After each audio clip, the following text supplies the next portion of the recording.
영광의 하나님을 뵙는 복된 주일 예배 자리에 나오신 성도 여러분을 환영합니다. 오늘 또 걸어가신 하나님을 만날 것을 기대하는 마음으로 우리가 이 자리에 나왔습니다. 이제 사도신교로 우리 신앙을 하나님께 고백하심으로 8월 18일 주일 예배 우리 하나님께 드리겠습니다. 전능하사 천지를 만드신 하나님 아버지를 내가 믿사오며 그 외아들 우리 주 예수 그리스도를 믿사오니 이는 성령으로 잉태하사 동정녀 마리아에게 나시고 본디오 빌라도에게 고난을 받으사 십자가에 못 박혀 죽으시고 장사한 지 사흘 만에 죽은 자 가운데서 다시 살아나시며 하늘에 오르사 전능하신 하나님 우편에 앉아 계시다가 저리로서 산 자와 죽은 자를 심판으로 오시리라. 성령을 믿사오며 거룩한 공회와 성도가 서로 교통하는 것과 죄를 사하여 주시는 것과 몸이 다시 사는 것과 영원히 사는 것을 믿사옵나이다. 아멘. 우리 다 함께 일어나셔서 찬송가 50장 우리 하나님을 찬송하겠습니다.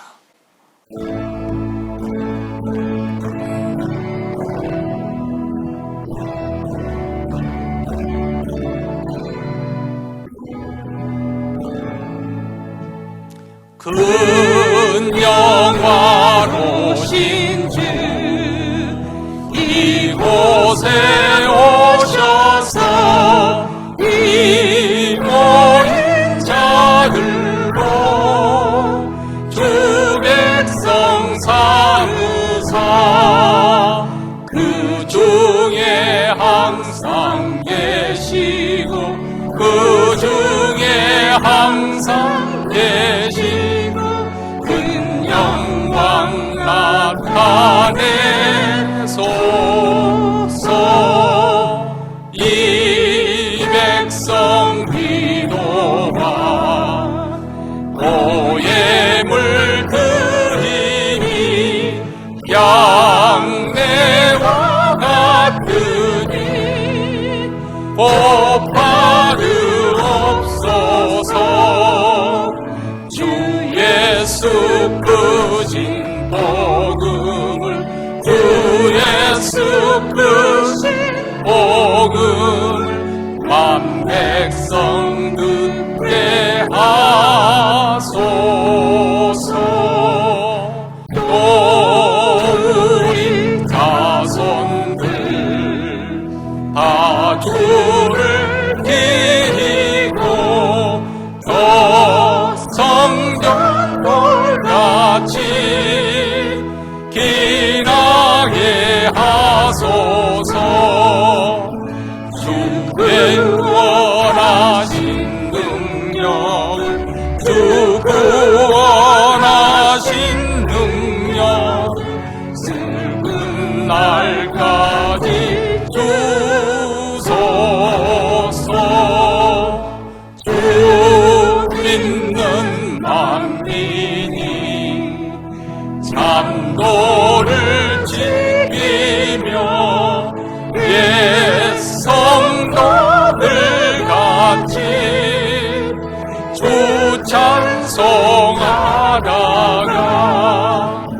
저 천국 보좌 앞에서 저 천국 보좌 앞에서 늘 찬송하게 하소서. 아멘. 이 시간 우리 마음을 모아서 하나님 앞에 기도할 때 먼저 우리가 드린 이 예배 가운데 우리 하나님의 영광이 혁혁히 나타나 저희들을 압도하여 주시기를 기도하십시다.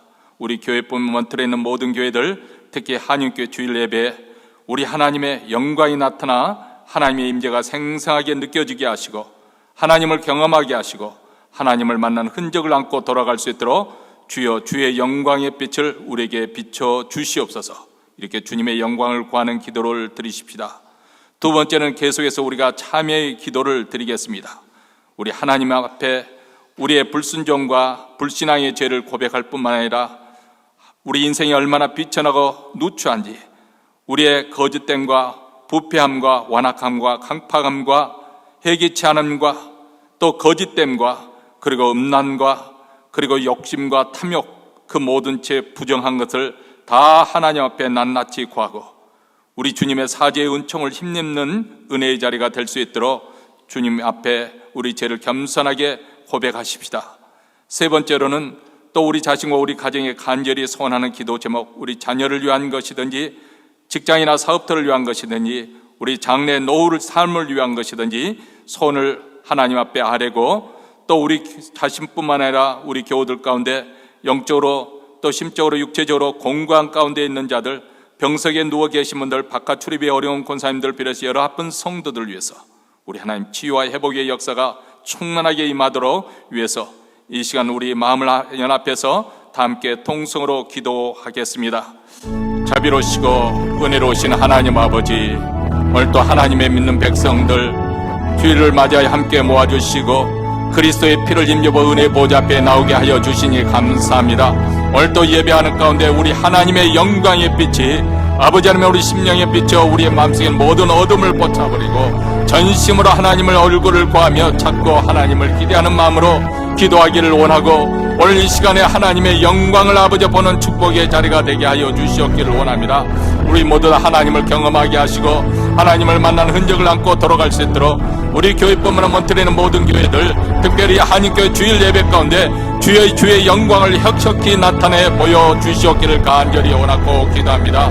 하나님의 영광의 빛에 그 거룩에 사로잡힐 때 우리 인생이 얼마나 누치하고 어리석고 거짓되고 부패했는지 오늘도 하나님 종들을 아버지 겸허하게 하시고 반성하게 하시고 하나님 앞에 동하는 마음을 가지고 회개하는 은혜의 참회의 기도를 드리게 하여 주시니 감사합니다. 하나님 아버지, 우리의 불신앙과 불순종의 죄, 우리의 완악함과 회개치 아니한 것과 거짓됨과 누추한 것과 망령된 것과 그리고 아버지 우리의 부정한 모든 것들, 아버지 음란한 것, 방탕과 시기와 질투, 그리고 우리의 아버지 하나님의 마음에 아버지 하나님의 탐욕과 탐심의 모든 죄들, 마음의 우상을 섬겨 두는 모든 죄악들을 낱낱이 구하며 우리 하나님의 사죄의 은총을 강구합니다. 그리스도의 보혈로 깨끗하게 씻어 주시옵시고 성령의 영으로 새롭게 하시는, 충만케 하시는 새로운 은혜를 받게 하여 주시고 영으로 자유케 하시고 우리 하나님께서 거듭나게 하심으로 새롭게 충만되는 그런 은혜의 자리가 될 수 있도록 주여 우리의 마음을 아버지 물같이 대단히 쏟아붓고 겸손하게 회개하는 기도를 주께서 들으시고 저의 전통의 죄들을 용서하여 주시옵기를 원합니다. 오늘 또 우리 자신의 간절히 소원하는 기도 제목을 가지고 하나님 앞에 나왔습니다. 자녀들 위해서 축복하며 기도합니다. 출간 그 가정에까지 예수를 잘 믿는 믿음의 가정이 될 수 있도록 도와주시옵시고 2024년 하나님의 뜻이 우리 가정에 이루어질 수 있도록 주여 축복하여 주시길 원합니다. 오늘 또 기도하는 가운데 사랑하는 성도들, 영적으로 심적으로 육체적으로 질병 가운데 고통 가운데 있는 분들, 아버지로는 공경에 봉착한 분들 나사렛 예수 그리스도의 권세와 능력으로 치유하시고 회복케 하시는 하나님의 은혜가 임하게 하시고 하나님의 사랑과 하나님의 선하심을 맛보는 은혜의 자리가 될 수 있도록 우리 하나님 우리를 돌아보아 주시고 우리를 긍휼히 여겨 주시며 우리를 축복하여 주시옵기를 간절히 원하고 기도하니 주여 도와주시옵소서. 하늘에 계신 우리 아버지여, 이름이 거룩히 여김을 받으시오며 나라의 임하옵시며 뜻이 하늘에서 이룬 것 같이 땅에서도 이루어지이다. 오늘날 우리에게 일용할 양식을 주옵시고 우리가 우리에게 죄진 자를 사하여 준 것 같이 우리 죄를 사하여 주옵시고 우리를 시험에 들게 하지 마옵시고 다만 악에서 구하옵소서. 대개 나라와 권세와 영광이 아버지께 영원히 싸움나이다. 아멘. 오늘 우리에게 주신 하나님의 말씀은 요한계시록 2장 18절부터 29절 말씀입니다. 우리 다 같이 한 목소리로 읽겠습니다. 두아디라 교회의 사자에게 편지하기를 그 눈이 불꽃 같고 그 발이 빛난 주석과 같은 하나님의 아들이 가라사대 내가 내 사업과 사랑과 믿음과 섬김과 인내를 아노니 내 나중 행위가 처음 것보다 많도다. 그러나 내게 책망할 일이 있노라. 자칭 선지자라 하는 여자 이세벨을 내가 용납함이니 그가 내 종들을 가르쳐 꿰어 행음하게 하고 우상의 제물을 먹게 하는도다. 또 내가 그에게 회개할 기회를 주었을 때 그 음행을 회개하고자 아니하는도다. 볼지어다 내가 그를 침상에 던질 터이요 또 그로 더불어 간음하는 자들도 만일 그의 행위를 해결치 아니하면 큰 환난 가운데 던지고 또 내가 사망으로 그의 자녀를 죽이리니 모든 교회가 나는 사람의 뜻과 마음을 살피는 자인 줄 알지라. 내가 너희 각 사람의 행위대로 갚아주리라. 두 아들에 남아있어 이 교훈을 받지 아니하고 소위 사단의 기쁜 것을 알지 못하는 너희에게 말하노니 바른 짐으로 너희에게 지울 것이 없노라. 다만 너희에게 있는 것을 내가 올 때까지 굳게 잡으라. 이기는 자와 끝까지 내 일을 지키는 그에게 만국을 다스리는 권세를 주리니 그가 철장을 가지고 저희를 다스려 질그릇 깨뜨리는 것 같이 하리라. 나도 내 아버지께 받은 것이 그러하니라. 내가 또 그에게 새벽별을 주리라. 귀 있는 자는 성령이 교회들에게 하시는 말씀을 들을지어다. 아멘. 사도행전 16장에 보면 두아렛 교회가 어떻게 시작됐는지 우리가 추측이 가능한 그런 부분이 나옵니다. 사도 바울 일행이 세계 선교 2차 여행 중에 어떻게 보면 선교의 그 막다른 골목에 한계에 봉착했습니다. 북쪽으로 올라가자 할 때 성령께서 막으시고 동쪽으로 가고자 할 때 하나님께서 막으심으로 그들이 몰려서 두로아라는 조그마한 항구 도시에 그렇게 오게 되었는데 어느 날 밤에 사도 바울이 환상을 보게 됩니다. 그것은 마게도니아 한 사람이 이렇게 그에게 나타나서 마게도니아 건너와서 우리를 도우라. 이런 환상을 보고 난 다음에 사도 바울과 그의 일행이 이것이 바로 하나님께서 우리를 유럽으로 부르신다, 그렇게 하나님의 뜻으로 알고 유럽으로 건너가게 되죠. 그리고 유럽의 첫 번째 도성 빌립보에서 그곳에서 복음을 전하고자 했는데 사도 바울은 가는 곳마다 항상 유대인 회당에 가서 그곳에서 복음을 전했습니다. 그렇게 하는 여러 가지 이유가 있겠지만 가장 중요한 것은 그곳에는 유대인들, 하나님의 택함을 받았다고 하는 유대인들에게 복음을 전하는 것이 사도 바울이 가장 원하는, 자기 동족에게 먼저 이 복음을 전하는 가장 간절히 원하는, 소원하는 바였기도 하거니와 그곳에는 가스피어라 하는 하나님을 경외하는 사람들이라고 하는 이방인들이 그곳에 있었습니다.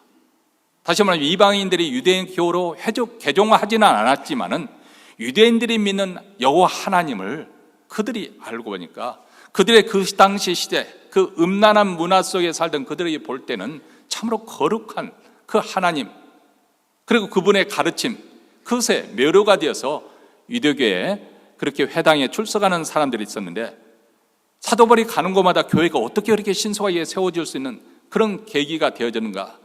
그 가장 큰 요인은 바로 이렇게 하나님을 경외하는 이방 사람들이 사도 바울의 복음을 아주 열렬히 받아들였기 때문에 쉽다는 말이 좀 지나친 표현이긴 하지만은 빨리빨리 교회가 세워지는 계기가 되었습니다. 왜냐하면 그들은 이미 구약성의 배경을 알고 있었기 때문에 바로 구약에서 예언한 메시아가 예수 그리스도라는 것을 전하기만 하면 그들은 열렬하게 그것을 수용하게 된 것입니다.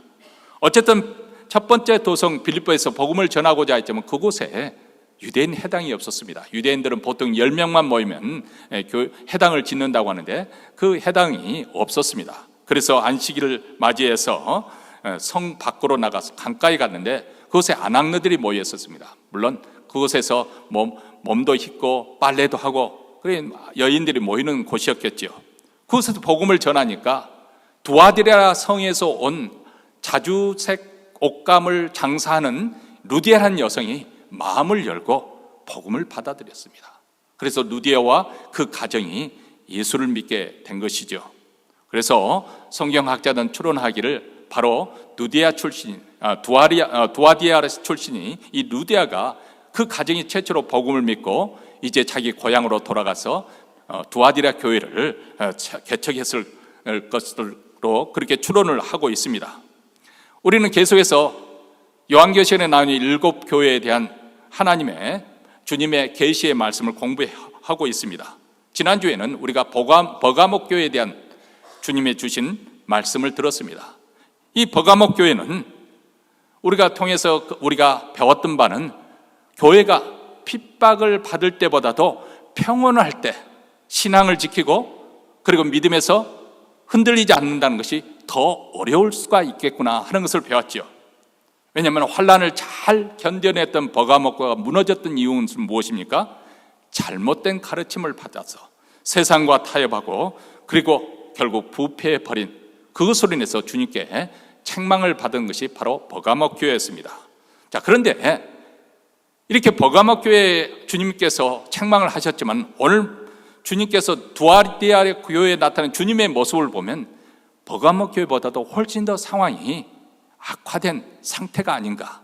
그래서 주님의 모습은 마치 심판하시는 심판주의 모습으로 나타난 것이 아니신가, 그런 생각을 하게 됩니다. 왜냐하면 두아디아 교회에 보이는 주님의 이미지는 그 눈이 불꽃 같고 그 발이 빛난 주석과 같은 모습이라고 그렇게 말합니다. 그 눈이 타는 불꽃 같다, 이 말은 두아디아 교회의 죄악을 심판하시기 위해서 불꽃 같은 눈으로 십년 걸수까지 통찰하시는 그런 분으로 그렇게 나타나셨습니다. 대개 우리는 사람들이 나타나는 그 어떤 예모나 행동을 보고 그 사람을 판단을 합니다. 그러나 사실 그 사람이 그런 행동을 하고 그런 어떤 말을 하거나 할 때 왜 그렇게 되는 것인지, 어떤 동기라 할까, 그런 것은 우리가 알 수가 없는 것이죠. 그래서 우리가 잘 알던 그 에피소드 가운데 하나가 옛날 오래전에 뉴욕 전철에서 일어났던 에피소드가 있지 않습니까?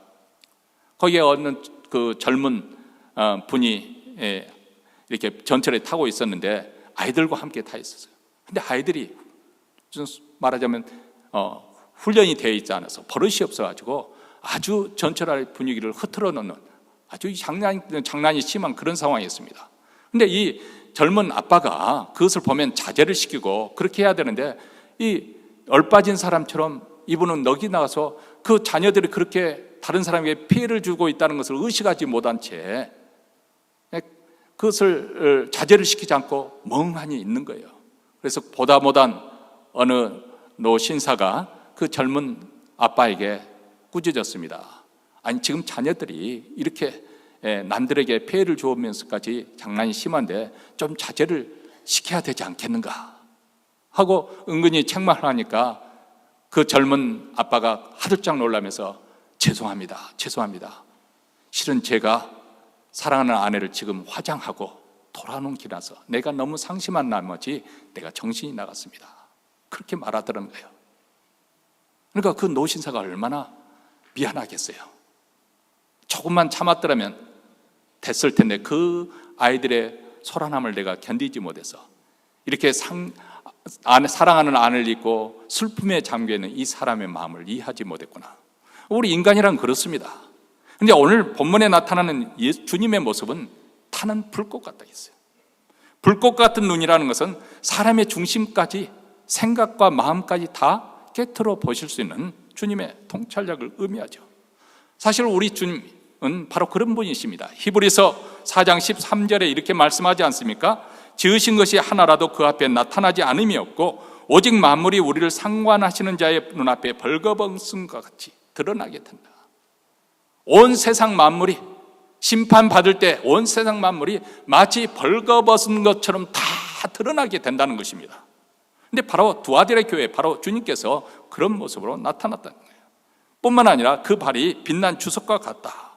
이 주석이라고 하는 것은 구약성에서 보면 아주 엄중한 심판을 가리킬 때 상징적으로 보여주는 말입니다. 사실 두아디라 이 구리 주석은 채굴 해낸 그런 광선이 있다고 합니다. 그래서 그것을 잘 재려면 아주 광석이지만은 빛이 나지 않습니까? 아니, 그 주석이 빛이 나지 않습니까? 근데 주석으로 만든, 그 빛나는 주석으로 만든 발로 만약에 한번 밟힌다면 어떻게 되겠습니까? 완전히 살과 뼈가 으스러지게 될 것이고 완전히 납작하게 되어버릴 것입니다. 그러면서 하나님의 아들이라고 소개를 하지요. 두아디라 성전은 그곳 사람들은 제우스 신을 최고의 신으로 여기고 그 아들 아폴로를 가장 많이 숭배하고 있었는데, 왜냐하면 그들이 숭배한 건 이유는 자기들에게 물질적인 풍요와 어떤 그 만족을 준다고 생각했기 때문에 신처럼 신으로 섬겼던 것이죠. 근데 지금 주님께서는 천지 만물의 주재자가 제우스의 아들 아폴로가 아니라 바로 하나님의 아들이신 예수 그리스도이신 것을 명확하게 나타내 보여주고 있죠.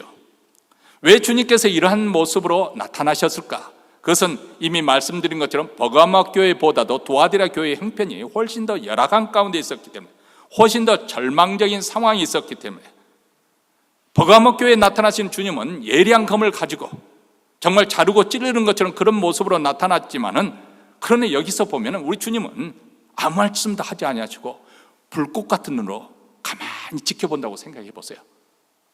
모든 것을 벌거벗으니 다 아시는 그분이 여러분을 딱 세워놓고 가만히 지켜본다고 생각하십시오. 어떨까요? 아마 오금이 저릴까요? 더 두려운 마음이 들 것 같습니다. 차라리 찌르고 자르고 야단이라도 책망이라도 받았으면 좋겠는데 그렇지 않습니까? 그런데 도하도의 교회가 아무리 절망적인 상황이 있어도 우리 주님은 책망하기에 앞서서 칭찬을 먼저 하십니다. 왜냐하면 책망으로 해서 완전히 낙담하지 않도록. 19절 말씀입니다. 같이 읽겠습니다. 내가 내 사업과 사랑과 믿음과 섬김과 인내를 아노니 내 나중의 행위가 처음 것보다 많도다. 자, 여기서 사업이라고 했는데 에르가, 이것은 일, 행위 등을 말합니다. 그러니까 다시 말하면 도아들의 교회 주님께서 칭찬해 너의 일하는 행위, 그것을 칭찬하시는 거예요. 바로 그 행위란 것은 뭐냐면 사랑과 봉사와 믿음과 인내의 행위를 주님께서 지금 칭찬하고 있고 이것이 처음보다도 나중에 더 나았다, 그렇게 칭찬을 하십니다. 먼저 사랑의 행위를 칭찬하셨습니다.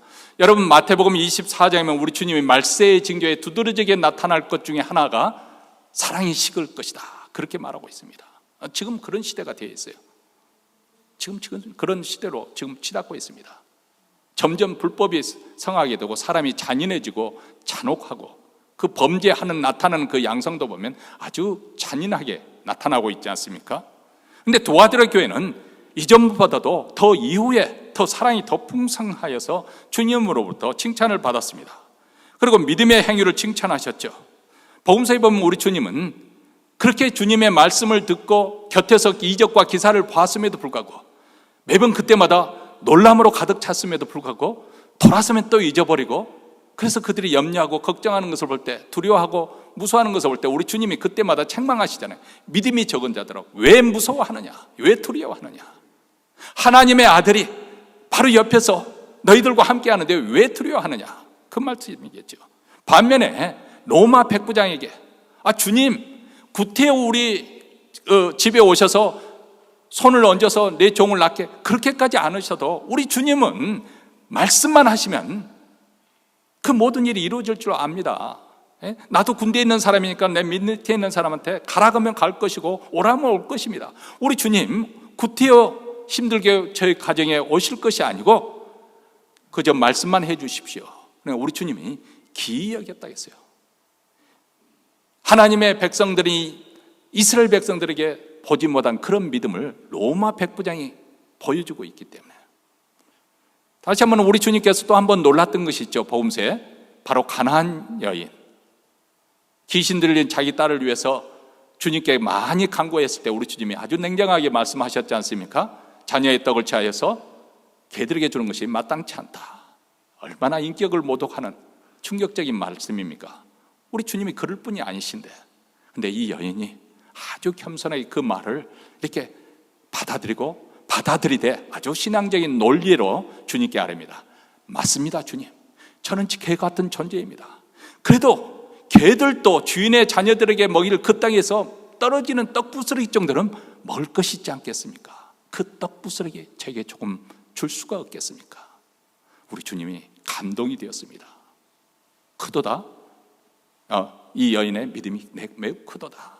그래서 내가 그 믿음으로 내가 구원을 받았으니 평안히 가라, 그렇게 칭찬하셨습니다. 두아들의 교회가 바로 그런 믿음에 풍성했던 그런 박해와 시련 속에서 믿음을 아주 부여했던 그런 교회였다는 것이죠. 세 번째로는 봉사의 행위를 칭찬하셨죠. 여기서 봉사, 디아코니아라는 그 뜻은 합성어입니다. 그래서 그 뜻이 무엇인가? 먼지 속에서 일하는 것. 다시 말하면 도아들의 교회는 어떤 교회였느냐? 남들이 싫어하는 냄새 나는 곳, 그런 굳은 일도 마다하지 않고 솔선수범해서 하는, 섬기면서 빛을 내는 교회였다는 것이죠. 그리고 네 번째로는 인내의 행위를 칭찬하고 있습니다. 사실 저도 이제 신앙생활 이렇게 해오면서 믿음이 무엇인가 여러 가지 그것을 우리가 표현을 할 수 있겠지만 믿음의 속성 가장 중요한 것 중에 하나가 인내가 아닌가, 그것을 생각해 봅니다. 가장 중요한 요소 중에 하나다.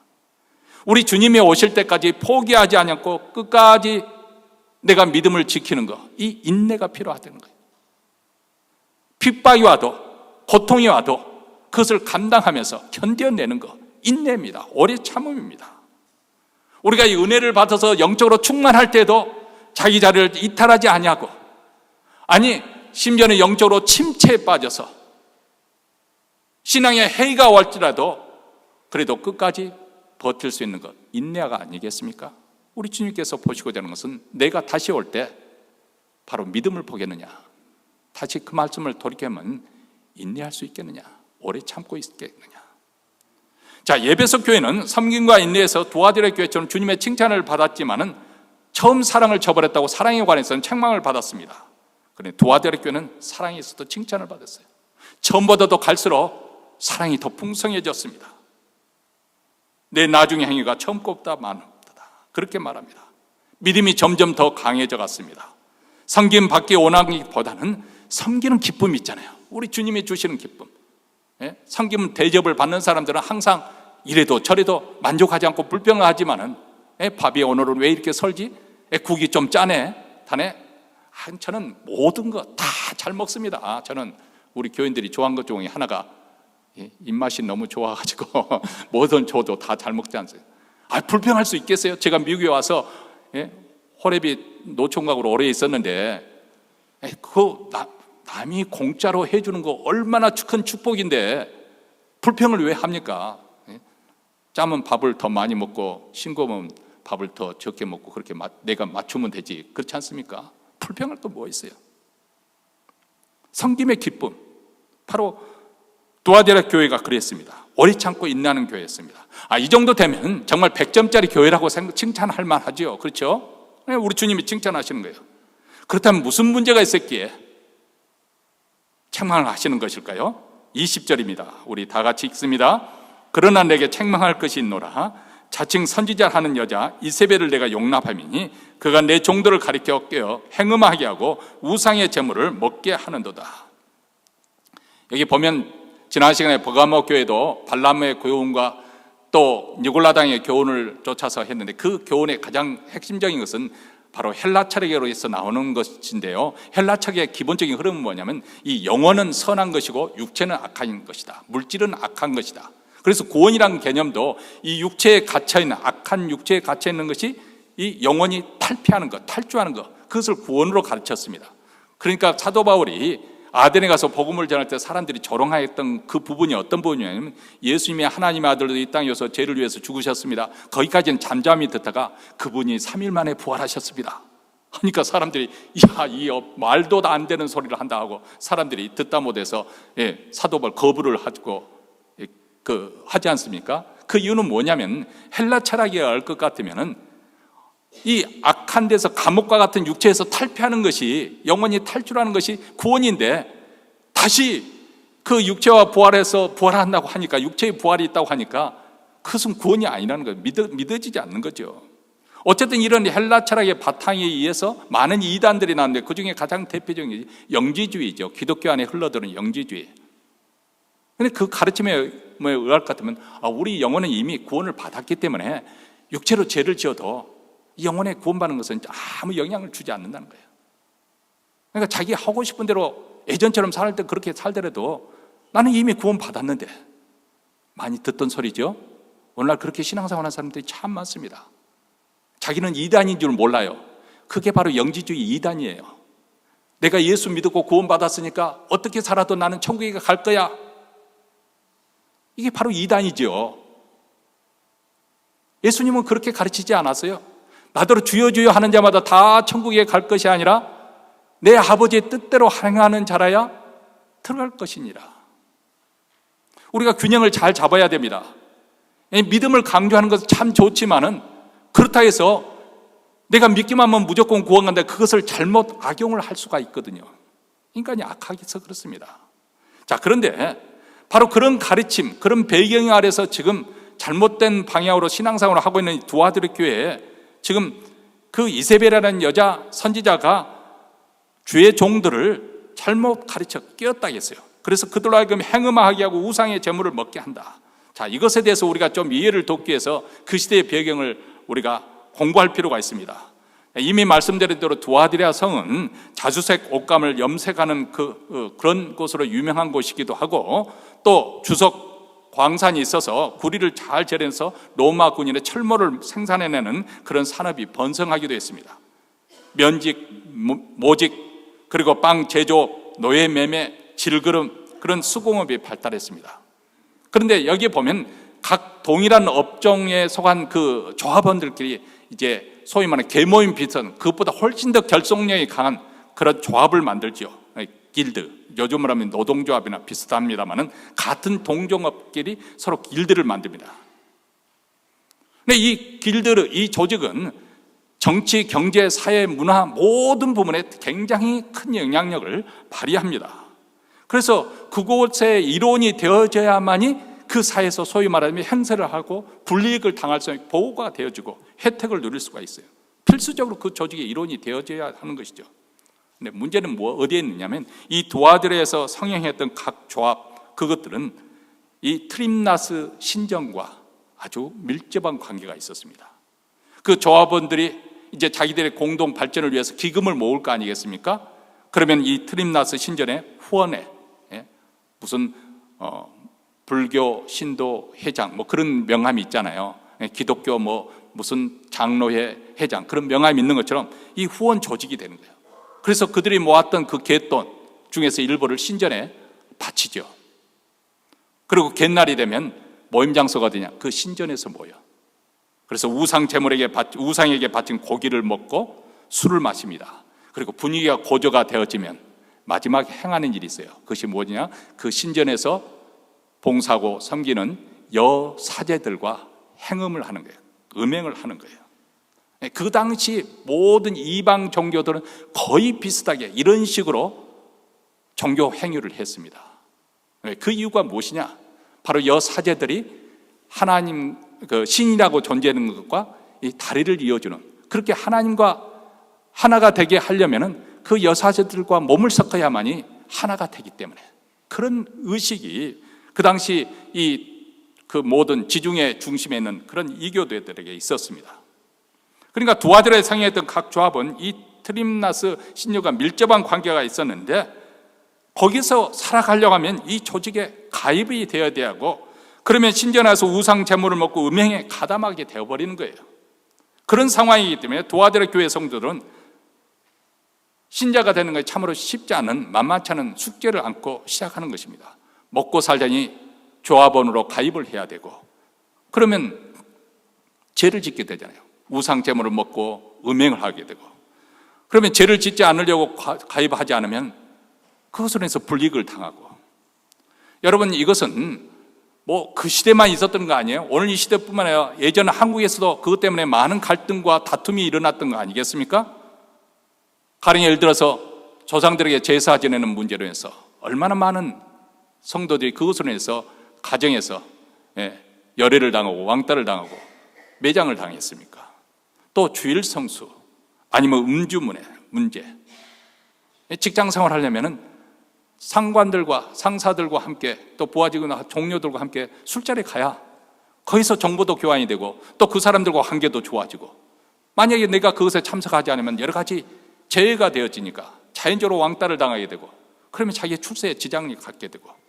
그래서 기독교인으로 사회생활하는 것이 정말 만만치 않다고 호소하는 그런 비슷한 상황입니다. 그래서 한때는 그것이 너무 힘드니까, 그냥 갈등이 싫으니까 목사나 돼버리지 뭐 하고 목사로 선교사로 오는 사람들이 꽤 많이 있었습니다.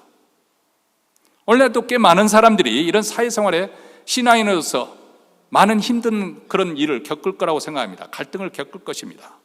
자, 이런 상황에서 사실 이런 상황이 되어져야 그것을 가지고 씨름하면서 우리 믿음이 성장하게 되고 우리 믿음이 강해지는데, 대부분의 사람들은 무슨 뾰족한 수가 없나? 이것도 하고 저것도 할 수 있는 그런 방법이 없나? 신앙도 지키면서 장사도 잘할 수 있는 그런 비법은 없나? 사람들은 그렇게 탈출구를 삼습니다.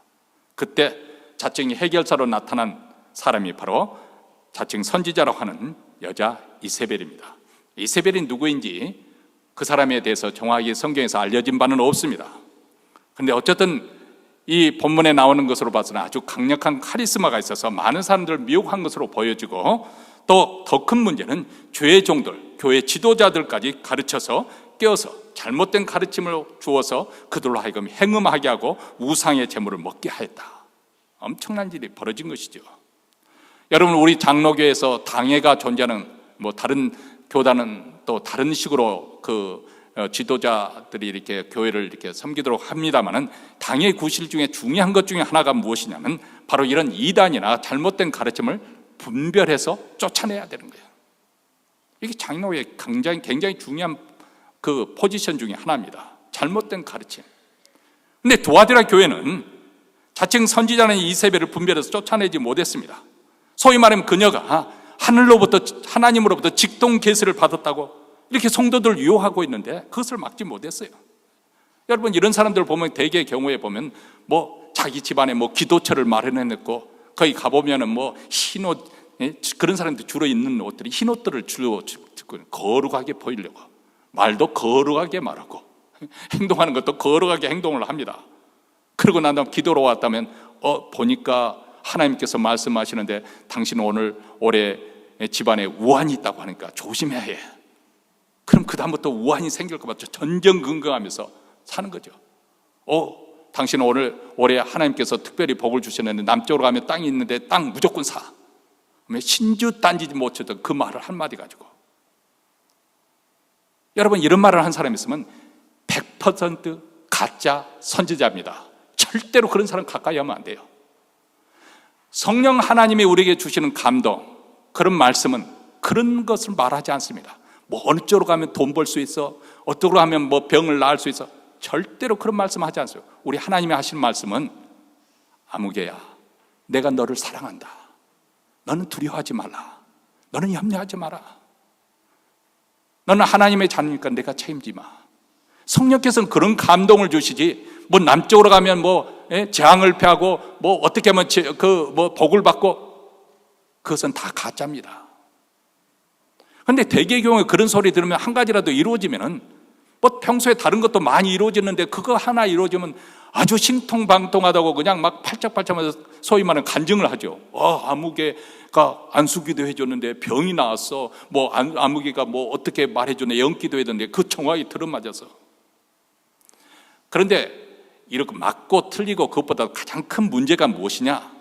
이 여자 거짓 선지자의 가장 큰 문제는 뭐냐면, 성도들을 하나님께 인도해야 되고 하나님의 말씀으로 인도해야 되는데, 문제의 핵심은 여기 있습니다. 그녀는 자기 편으로, 자기 사람으로 만들어버린다는 거예요. 자기를 추종하게 만들어버립니다. 교회 안에서 이것은 굉장히 큰 위험성이 있습니다. 목사인 저에게도 가장 큰 위험이에요. 한국에도 80년대, 90년대에 와서 제자훈련 열풍이 불었습니다. 근데 그렇게 많은 제자훈련을 했고, 저도 제자훈련을 했는데 돌이켜보니까 열매가 없어요. 저는 왜 잘못했는지 저 자신의 부족함 때문이라고 전 분명히 알고 있지만, 왜 한국교회에 그렇게 많은 제자훈련을 했는데 열매가 없을까?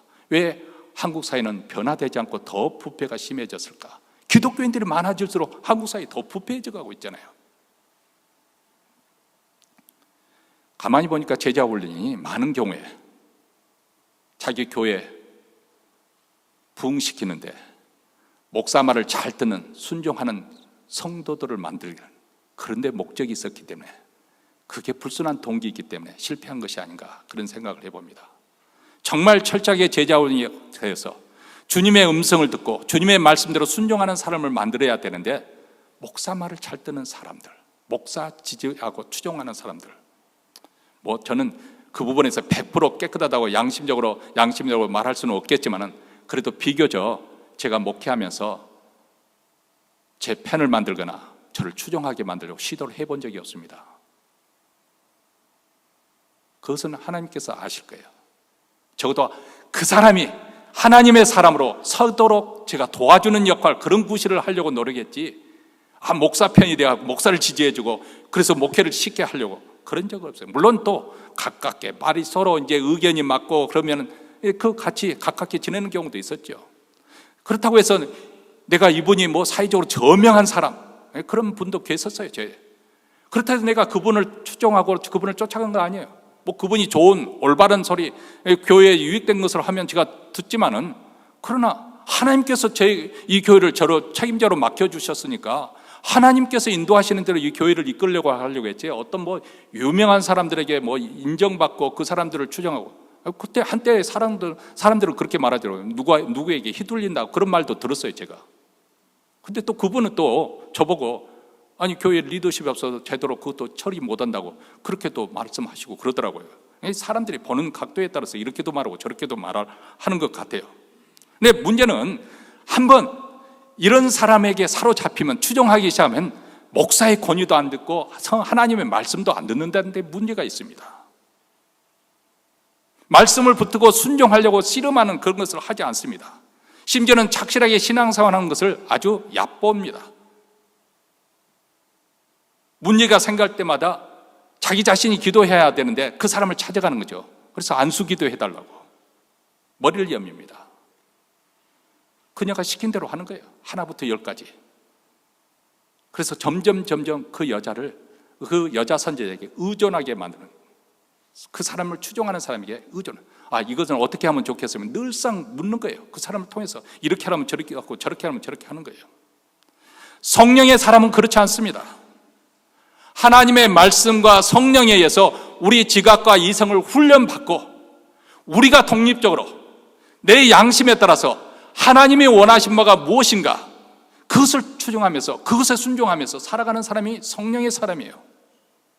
누구의 영향력을, 물론 참고 우리가 겸손하게 다른 사람의 의견을 존중해야 되고, 이렇게 지적해 주는 것을, 우리가 잘못된 것을 우리가 허물을 인정하고 겸손하게 받아들여야 되지만은, 내가 신앙의 주체가 되어서 하나님 말씀에 따라서 양심에 따라서 올바르게 시시비비를 가르고 올바른 선택을 하며 살아가는 거예요.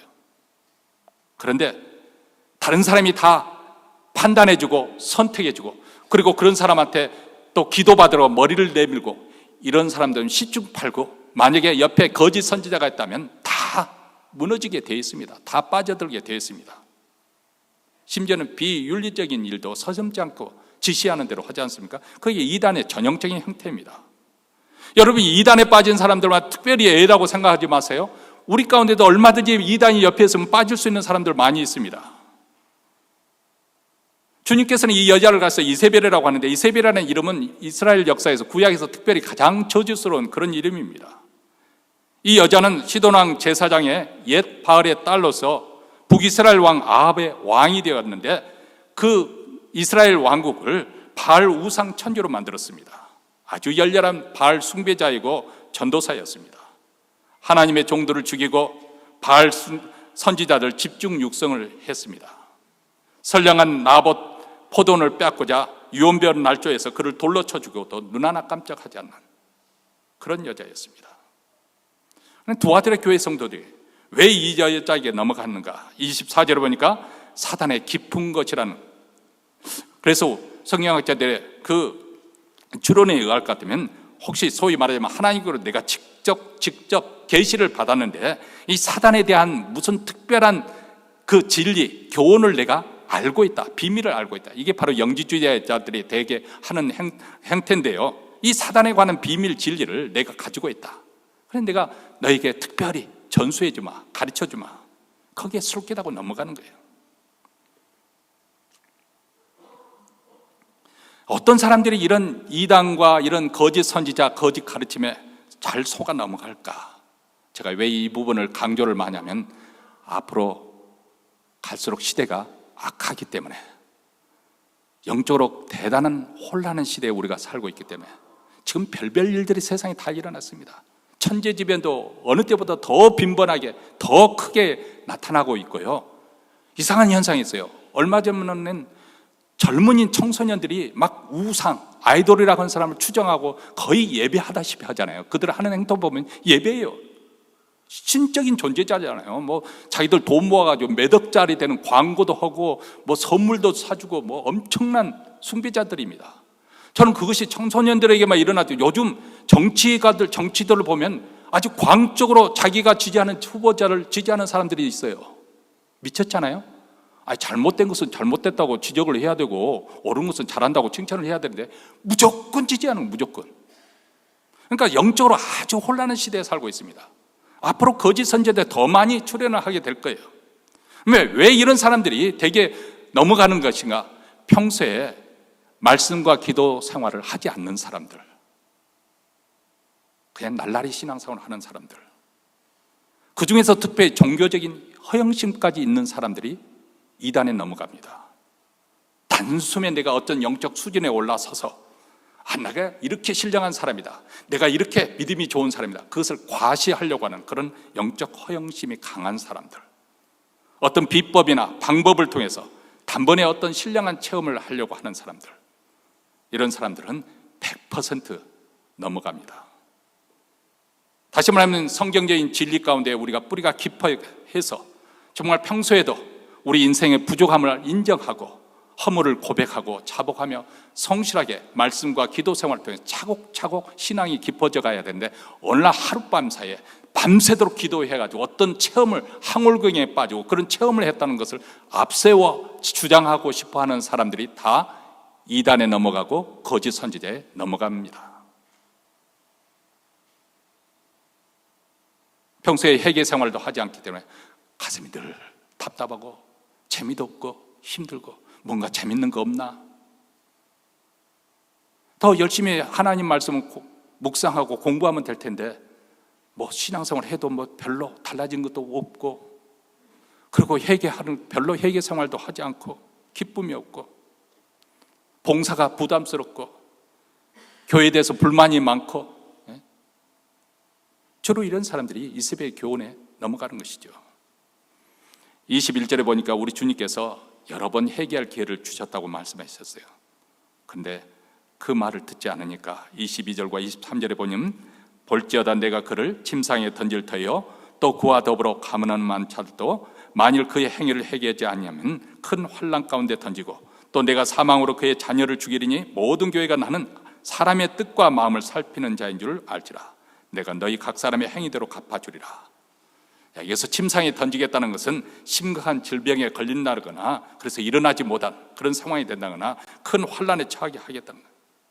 불꽃 같은 눈으로 무사람의 마음을 다 그 뜻을 살피시는 우리 주님께서, 그렇지만 우리 주님은 자비로우시기 때문에 오래 참으시고 기다리시는데, 또 기회를 주시고 또 경고를 하시는데도 불구하고 완악해져서 회개치 않은 자들, 우리 주님께서 심판하시겠다. 마치 철장으로 질그릇을 깨트린 것 같이 그렇게 심판하시겠다. 그렇다면 이런 상황에서 이렇게 넘어간 사람들도 있지만 끝까지 신앙을 지키고 있는 사람들에게 우리 주님께서 당부하십니다. 25절 말씀입니다. 우리 함께 읽겠습니다. 다만 너희에게 있는 것을 내가 올 때까지 굳게 잡으라. 다만 너희에게 있는 것 굳게 잡으라. 언제까지요? 주님이 다시 오실 때까지. 자, 여기서 이미 우리가 받은 것을 굳게 붙잡으라, 잡으라고 그렇게 말해요. 이미 우리에게 있는 것이 무엇일까요? 바로 예수 그리스도의 십자가의 복음입니다. 우리 죄를 위해서 하나님의 아들이신 예수께서 이 땅에 오셔서 제 십자가에 죽으셔서 피 흘려주시고 그 피로 우리 죄가 깨끗함을 받았다는 이 복음, 그리고 이제는 더 이상 세상을 위해서, 죄를 위해서 살지 않냐고 의를 위해서, 하나님을 위해서 살도록 예수께서 3일 만에 다시 부활하시고 하늘로 승천하셔서 하나님 보좌 우편에 앉으시고, 지금도 왕 중의 왕으로 만유의 주로 다스릴 뿐만 아니라 조만간에 우리 주님이 다시 오실 것입니다. 이것이 바로 우리가 처음부터 들었던 복음이요, 지금도 우리가 붙잡아야 될 것이고 앞으로도 우리 주님이 오실 때까지 굳건하게 붙잡아야 될 복음입니다. 진리입니다. 우리는 이 진리 위에 서 있습니다. 이 가장 좋은 것을 우리가 받았으니 어떻게 해야 됩니까? 주님이 오실 때까지 굳게 붙잡아야죠. 그런 말을 많이 듣지 않습니까? 요즘은 십자가 없는 축복, 고난과 헌신이 없는 영광을 가르치는 그런 가르침이 너무 많다고 그렇게 말하지 않습니까? 물론 성경에서는 축복과 영광과 형통함을 다 약속하고 있습니다. 우리 자녀들이 누릴 복이 있습니다. 그런데 동시에 이 땅에 사는 이상 고난과 환난과 참여와 회개의 눈물과 경건과 훈련이 없는 그런 기독교는 진짜 기독교가 아닙니다. 많은 사람들이 착각하고 있는 것이 그래도 이거 절반은 성경에서 말하고 있지 않습니까? 근데 절반만 진리를 말하는 그 진리는 진리가 아닙니다. 그것은 가짜예요. 온전하게, 진리는 온전하게 가르쳐야 진리예요. 절반만 가르친 건 잘못된 거예요. 사도 바울도 빌립보서 3장 10절과 11절에 이렇게 말씀하지 않습니까? 내가 그리스도와 그 부활의 권능과 그 고난에 참여함을 알고자 하여 그의 죽으심을 본받아 어찌하든지 죽은 자 가운데서 부활이 이르려 하느니. 부활의 영광이 있지만은 그리스도의 부활의 영광뿐만 아니라 그분의 죽으심에 내가 고난에 참여하고자 한다. 고난의 비밀을 알고자 힘쓴다. 그래서 사도 바울은 바로 이 십자가의 복음을 전하려고 그렇게 노력했습니다. 여러분, 고린도후서 12장에 보면 사도 바울이 셋째 하늘 3층 천까지 올라갔다고 했습니다. 그런 놀라운 신비한 체험을 했어요. 자, 이 목사가 그런 체험을 했다고 한다면 어떻게 할까요? 겸손해. 그러다가도 나도 모르게 무슨 이야기가 나오면, 그래 맞아, 내가 3층 등까지 갔다 와서 그때 보니까 하나님의 영광을 봤는데 무지무지 황홀하더라. 뭐 이렇게 자랑하지 않겠어요? 어느 목사님이 이스라엘 성지순례를 다녀왔어요. 얼마나 좋았던지 사실 가볼 만하더군요. 정말 갔다 오는 게 좋습니다, 기회가 있다면. 그래서 이분은 모임 때마다 성지순례 갔다 온 것을 자랑했어요. 내가 말이야 성지순례 갔더니 이러이러하고, 또 설교할 때도 그냥 저절로 성지순례 갔더니 주님이 걸었던 그 길을 내가 걸으면서 이런 은혜를 받았습니다. 계속 그러니까 다른 목사님들이 점점 지겨워졌습니다. 그래서 그 다음 목사님 모임 때 그분에게 어떤 순서를 맡길까, 순서에 뺄 수는 없고 시험 들게 할 수 없으니까 그래서 축도에 집어넣습니다. 그랬더니 목사님이, 축도하는데 설마, 축도할 때 내가 성지순례할 때 나와 함께 동행하셨던 예수 그리스도의 은혜와, 그렇게 하더라는 거예요. 사도 바울은 14년 동안이나 그런 신비한 체험을 했지만은 발설하지 않았다 했어요. 왜냐하면 나를 과대평가할까 봐서. 그리고 그것이 우리가 전하고자 하는 핵심이 아니라고 생각했기 때문에. 그래서 사도 바울은 고린도전서 2장 2절에 보면, 내가 너희 중에서 예수 그리스도와 그의 십자가에 못 박히신 것 외에는 아무것도 알지 아니하기로 작정하였습니다. 오직 십자가의 도만 나는 가르치기로 결심하였다. 여러분, 이렇게 이 십자가의 복음을 가지고 살아가는 자에게 우리 주님이 약속하십니다. 26절에 이기는 자와 끝까지 내 일을 지키는 그에게 만국을 다스리는 권세를 주리니. 만국을 다스리는 권세, 우리 주님의 통치에 나도 함께 동참하게 될 것입니다. 우리 주님이 왕자에 앉으셔서 세상 만물을 통치할 때 우리도 함께 보좌에 앉아서 세상을 통치하게 되는 영광의 날이에요. 28절에는 새벽별을 주신다 했어요. 새벽별이라는 것은 메시아적인 통치를 이야기하고 있는데, 우리가 이 땅에서 좀 고생하고 힘들고 땀 흘리고 수고할 때라도 이 복음 진리를 붙들고 우리가 이 진리의 길로 걸어가게 된다면 장차 하나님 나라에서 그리스도와 함께 영원히 왕노릇하게 될 것이다. 성경에서 우리 주님이 약속하고 있는 부분입니다. 여러분, 우리가 살고 있는 이 시대를 가리켜서 사도 바울은 이미 2000년 전에 디모데후서 4장 3절과 4절에서 이렇게 말합니다. 때가 이르리니 사람이 바른 교훈을 받지 아니하며 귀가 가려워서 자기의 사욕을 따를 스승을 많이 두고 또 그 귀를 진리에서 돌이켜 허탄한 이야기를 따르리라. 지금 이 시대가 바로 그 시대 아닌가, 그때가 아닌가. 우리는 위기의식과 홀리면서 경각심을 가질 수 있게 되기를 바랍니다. 우리 자신도 모르는 사이에 현대판 이세벨의 그 게임에 넘어가서 행음하고 우상의 재물을 먹고 있는 그런 시대가 아닌가, 우리는 고민해야 됩니다. 그리고 만약 이 부분에서 조금이라도 동의가 된다면 이 죄악에서 돌이켜 회개하셔야 됩니다. 세상의 헛된 교훈, 사단의 교훈을 물리치고 우리는 오직 십자가의 그 진리, 그 말씀을 붙들고 끝까지 믿음을 지킨, 그렇게 지키는 자에게 우리 주님께서 주시는 영광이 우리를 기다리고 있습니다. 그날이 멀지 않았습니다. 끝까지 십자가의 복음을 지키고 그 믿음을 길을 달려가는 우리 모두가 되시기를 주의 이름으로 축원합니다. 기도하겠습니다.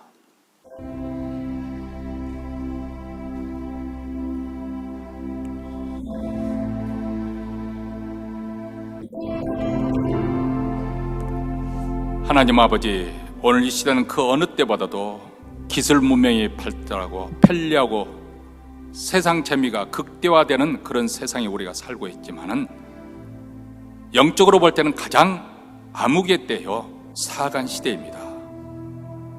자칫하면 우리가 영적으로 깊은 잠이 들어서 우리 영혼이 멸망해 가는지도 모르고 그런 위험성에, 그런 위기 속에 우리가 살얼음 걷듯이 살아가고 있는데, 오늘 다시 한번 성령께서 오늘 말씀을 통해서 우리를 하여금 우리 시대를 분별하게 하시고 우리가 영적으로 깨어있도록 말씀을 주셔서 감사합니다. 끝까지 이 십자가의 복음을 들고 믿음을 지키며 나가기를 원합니다. 이것으로 인해서 우리가 어떤 불이익이 오고 사람들에게 놀림이나 조롱거리가 된다 할지라도 하나님이 이 복된 진리의 말씀,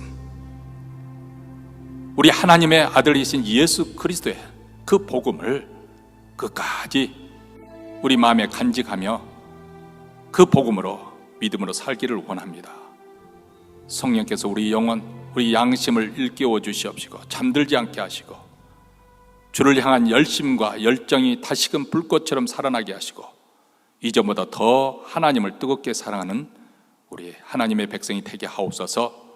이제 예배 순서에 따라 정성껏 준비한 예물 하나님 나라에 바쳐드립니다.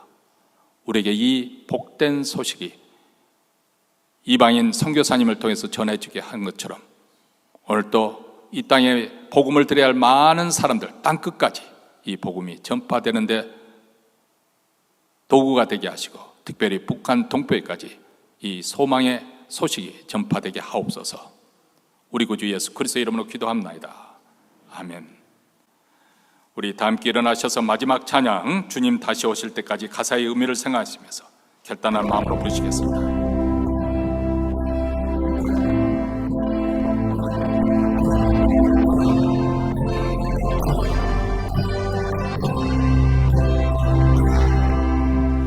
주님 다시 오실 때까지 나는 이 길을 가리라. 좁은 문 좁은 길 나의 십자가 지고 나의 가는 이 길 끝에서 나는 주님을 보리라. 영광의 내 주님 나를 맞아 주시리. 주님 다시 오실 때까지 나는 일어나 달려가리라. 주의 영광 온 땅 덮을 때 나는 일어나 노래하리. 내 사모하는 주님 온 세상 구주시라. 내 사모하는 주님 영광의 왕이시라. 후렴 주님 다시 오실 때까지 주님 다시 오실 때까지 나는 일어나 달려가리라. 주의 영광 온 땅 덮을 때 나는 일어나 노래하리. 내 사모하는 주님 온 세상 구주시라. 내 사모하는 주님 영광의 다시 한번 주님 다시 오실 때까지 부르겠습니다. 주님 다시 오실 때까지 나는 일어나 달려가리라. 주의 영광 온 땅 덮을 때 나는 일어나 노래하리. 내 사모하는 주님 온 세상 구주시라. 내 사모하는 주님 영광의 왕이시라. 이제는 우리 구주 예수 그리스도의 은혜와 하나님 아버지의 무한하신 사랑과 성령의 교통하심이 주님 다시 오시는 그날까지 십자가의 복음을 간직하며 끝까지 그 의의 길로 달려가기로 다짐하며 이 자리를 떠나는 사랑하는 주의 백성들 그 가정과 기업과 교회 위에 영원토록 함께 있을지어다. 아멘.